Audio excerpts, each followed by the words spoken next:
नमस्कार दोस्तों, मैं हूं आशीष कुमार और आप हमारे संग जुड़ रहे हैं प्रेप एकेडमी पे, जहां सफलता ही हमारा लक्ष्य है। और जैसा कि हम लोगों ने डिसाइड किया था दोस्तों कि हर इंफॉर्मेशन रिगार्डिंग एग्ज़ाम या जो प्रिपरेशन के लिए एग्ज़ाम होने हैं उससे मैं आपको टाइम टू टाइम अवगत कराता रहूँगा, या हमारा चैनल आपको अवगत कराता रहेगा। तो जैसा कि हम लोगों ने हल्ला बोल चैनल या हल्ला बोल वीडियो बनाए थे, हर कोचिंग, हर टीचर ने, हर स्टूडेंट ने इसमें बढ़ चढ़ के हिस्सा लिया था। तो कई दिनों तक ये ट्विटर पे ट्रेंड करता रहा था और 17 सितंबर यानी कि माननीय नरेंद्र मोदी जी के बर्थडे को यहाँ तक स्टूडेंट ने गुस्से में बेरोजगारी दिवस तक घोषित कर दिया था। तो अभी सरकार जो है बैकफुट पर है और एक्शन में दिख रही है। आज 21 तारीख है और लोकसभा में माननीय हमारे मंत्री जी जितेंद्र सिंह ने एक रिटर्न डॉक्यूमेंट सबमिट किया है।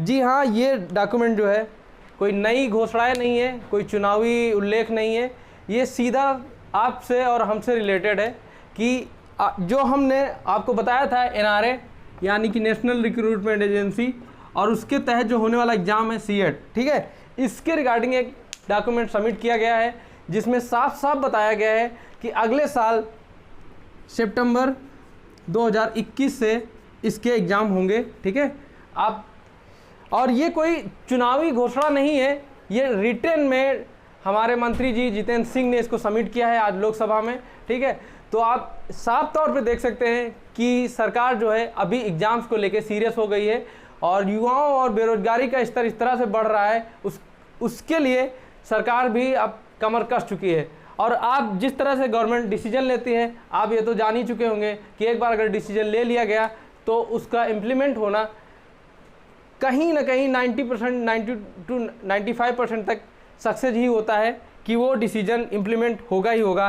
तो अभी इसका जो है सिलेबस और डेट, मैं फिर कह रहा हूँ, सिलेबस और डेट डिक्लेयर नहीं की गई है, ये आने वाले टाइम में डिक्लेयर किया जाएगा। लेकिन क्या किया गया है, मंथ और ईयर डिक्लेयर कर दिया गया है। तो अभी कई सारे जो हैं इसमें उलझने और क्या कर सकते हैं मतभेद या क्वेरीज जो आप लोगों के सामने आएंगी कि सर जो पहले से नोटिफिकेशन या फॉर्म भरे जा चुके हैं उनका क्या होगा। तो मैं फिर से कह रहा हूँ कि जो भी फॉर्म अब नए आएंगे, ठीक है, चाहे वो एसएससी का हो, आईबीपीएस का हो, आईबीपीएस आरआरबी का हो या एनटीपीसी आरआरबी का हो, सारे के सारे फॉर्म, नए वाले फॉर्म जो नए नोटिफिकेशन आएंगे यानी कि अगले साल से जो नोटिफिकेशन आएंगे वो एनआरए के उसमें आएंगे। ठीक है, और जो फॉर्म पहले से फिल किए जा चुके हैं, जिनके एग्ज़ाम होने हैं या उनकी जो शेड्यूल डेट लगी हुई है, वो एज इट इज पहले जैसे ही होते रहेंगे। तो उसमें कंफ्यूज मत होइए। जो एनटीपीसी का एग्ज़ाम होना है, आरआरसी ग्रुप डी का एग्ज़ाम होना है, वो एग्ज़ाम पहले के जो डेट्स हैं उन्हीं के अकॉर्डिंग होंगे। सीजीएल के जो 18-19 के जो पेपर बचे हुए हैं टीयर 2, टीयर 3, वो भी जो पहले वाली डेट्स दी गई हैं उन्हीं के अकॉर्डिंग होंगे। मैं फिर से कह रहा हूँ, इसमें जो अभी से जो नए फॉर्म आएंगे सेंट्रल गवर्नमेंट के, वो ही केवल इसमें लागू होंगे। यानी कि अभी तक जो 5 फॉर्म आते थे आपके एसएससी के और आईबीपीएस के, आरआरबी, आरआरसी, ये सारे के सारे फॉर्म क्या हैं, उठ के इसके एनआरए के थ्रू चले जाएंगे और उसके लिए एक सीएट का एग्ज़ाम होगा। और सीएट भी साल में 6 सीएट एग्ज़ाम होंगे।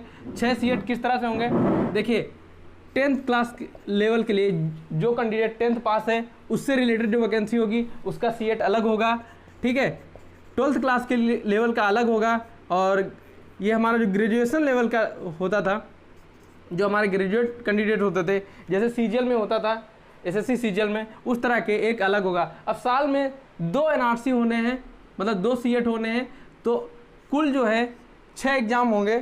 ठीक है, और जो गवर्नमेंट ने मतलब एक्सपेक्टेड कैंडिडेट जो उन्होंने रिटन डॉक्यूमेंट बोला है, वो एक्सपेक्टेड कैंडिडेट 2 करोड़ कैंडिडेट पहले सीएट एग्ज़ाम में बैठेंगे, यानी कि जो सितंबर 2021 में होगा, उसमें 2 करोड़ कैंडिडेट के बैठने की पूरी उम्मीद जताई है। अब आप सिलेबस का इंतज़ार मत करिए, कॉमन सिलेबस रहेगा हर एग्ज़ाम के लिए, चाहे वो बैंक का हो, चाहे एसएससी हो या एनटीपीसी हो, सभी के लिए एक ही सिलेबस रहेगा। प्री के लिए मैं बोल रहा हूँ, प्री एग्ज़ाम कोई भी जो सेंट्रल गवर्नमेंट की वैकेंसी आती थी, चाहे बैंक हो, एसएससी हो, रेलवे हो, अपना प्री एग्ज़ाम कोई नहीं लेगा। सारे के सारे प्री एग्ज़ाम जो होंगे एनआरए के थ्रू, सीएट के थ्रू ही होंगे। ठीक है, तो अब इनका देखिए, चेंजेस कहाँ पे आएंगे, जब इसका आप मेंस देने जाएंगे वो अलग होगा, इसका मेंस अलग होगा, इसके लिए मेंस अलग होगा, ठीक है। तो चेंजेस कहाँ पे आए हैं, प्री का जो अलग अलग हम लोग पेपर देते थे वो अलग अलग नहीं होगा, चाहे वो IBPS RRB के लिए हो, ग्रुप डी के लिए हो या SSC के लिए, तीनों फॉर्मेट मतलब कि MTS, CHSL और CGL 3 होते थे, सबका क्या है सिलेबस कॉमन रहेगा, ठीक। लेकिन एक बात याद रखिएगा कि जो कैंडिडेट 10th लेवल या इंटर लेवल या ग्रेजुएशन लेवल का देगा, इसमें क्या है जो डिफ़िकल्टी लेवल होगा क्वेश्चन का वो सिर्फ अलग अलग रहेगा, क्योंकि इसीलिए 3 सेट होंगे, ठीक है। अगर आप ग्रेजुएट हैं तो आप क्या है तीनों फॉर्म फिल कर सकते हैं और तीनों के अलग अलग पेपर देने होंगे, ठीक है। लेकिन अगर आप 10th पास हैं और कंपटीशन में बैठना चाहते हैं तो आप 10th लेवल वाला सीट देंगे, आप अगर 12th पास हैं तो आप 12th लेवल वाला और 10th लेवल वाला दे सकते हैं। ये फैसिलिटी गवर्नमेंट ने आपको दी है। तो अभी सिलेबस नहीं आया है और 1 साल का टाइम है, लेकिन आप फिर भी कमर कस लीजिए, क्योंकि जैसा कि CSET में होता है एक कॉमन सिलेबस रहता है, ऐसा ही एक एक्सपेक्ट किया जा सकता है कि इसमें भी होगा।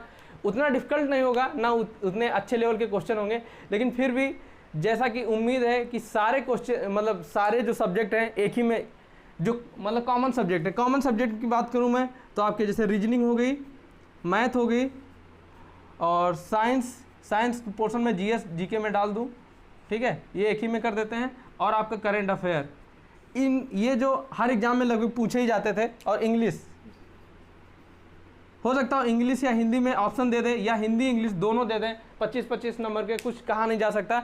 लेकिन आप क्या है जो आपके सब्जेक्ट फंसने वाले हैं, जैसे मैथ साइंस हो गया या इंग्लिश हो गया, इनकी तैयारी आप अभी से शुरू कर दीजिए। अगर आपका कोई एग्जाम ना लगा हो, अगर आपका कोई एग्जाम लगा हो कि जैसे अभी CGL लगा हुआ है, Tier 3 लगा हुआ है कई लोगों का अभी बैंक का पेपर दिए हैं, RRB का उसका लगा हुआ है, IBPS का फॉर्म कई लोगों ने डाल रखा है उसके लगे हुए हैं। अगर आप उनकी तैयारी कर रहे हैं तो उनको करते रहिए, लेकिन ये सिलेबस आप माइंड में रखिए कि एक कॉमन सिलेबस आपको तैयार करना है और 2 करोड़ लोगों के बीच आपको कम्पीट करना है, तभी आप मेरिट धारण कर पाएंगे, ठीक है। तो बने रहिए हमारे संग प्रेप अकेडमी पे, जहाँ सफलता ही हमारा लक्ष्य है। अगर हमारा चैनल आपको पसंद आता है तो सब्सक्राइब करें, लाइक करें और दोस्तों के बीच शेयर करें। जय हिंद, जय भारत।